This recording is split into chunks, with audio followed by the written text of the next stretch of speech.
ഓരോ നോമ്പുകാരനും മടക്കപ്പെടാത്ത ഒരു പ്രാർത്ഥനയുണ്ട്.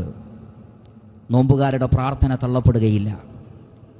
പരിശുദ്ധ റമളാൻ മാസത്തിൽ ഓരോ മുസ്ലിമിനും മടക്കപ്പെടാത്തൊരു പ്രാർത്ഥനയുണ്ട്, സ്വീകരിക്കപ്പെടുന്നൊരു പ്രാർത്ഥനയുണ്ട് എന്നും റസൂലുള്ളാഹി സ്വല്ലല്ലാഹു അലൈഹി വസല്ലം.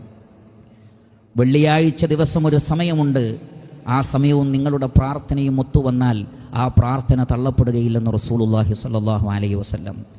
ഓരോ നമസ്കാരങ്ങളുടെ അവസാനങ്ങളിലും ആകാശത്തിൻ്റെ വാതിലുകൾ തുറക്കപ്പെടുന്നു, പ്രാർത്ഥനകൾ സ്വീകരിക്കപ്പെടുന്നു എന്ന് റസൂലുള്ളാഹി സ്വല്ലല്ലാഹു അലൈഹി വസല്ലം. ഓരോ അത്താഴത്തിൻ്റെ സമയത്തും അള്ളാഹു ചോദിക്കുന്നുണ്ട്, ഹൽ മിൻ സായിലിൻ ഫഉഅ്തിയ, ചോദിക്കാൻ ആരുണ്ട് അവർക്ക് ഞാൻ നൽകാം, പ്രാർത്ഥിക്കാൻ ആരുണ്ട് ആ പ്രാർത്ഥനയ്ക്ക് ഞാൻ ഉത്തരം നൽകാം എന്ന് റഹ്മാനായ റബ്ബ് പറയുന്നുണ്ട്.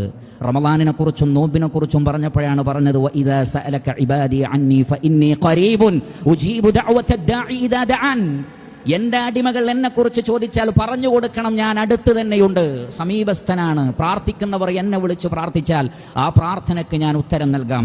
വഖാല റബ്ബുക്കും, നിങ്ങളുടെ രക്ഷിതാവ് നിങ്ങളോട് പറയുന്നു, ഉദ്ഉനി, നിങ്ങൾ എന്നോട് പ്രാർത്ഥിച്ചോളൂ, അസ്തജിബ് ലക്കും, നിങ്ങളുടെ പ്രാർത്ഥനയ്ക്ക് ഞാൻ ഉത്തരം നൽകാം. ഇങ്ങനെയെല്ലാം വാഗ്ദാനങ്ങൾ നൽകുന്ന റഹ്മാനായ റബ്ബിനോട് നാം ആത്മാർത്ഥമായി എല്ലാ നന്മകൾക്കും വേണ്ടി, എല്ലാ നിലക്കുമുള്ള സുരക്ഷിതത്വത്തിനു വേണ്ടി നാം പ്രാർത്ഥിക്കുക. ഞങ്ങളുടെ ആരാധ്യനായ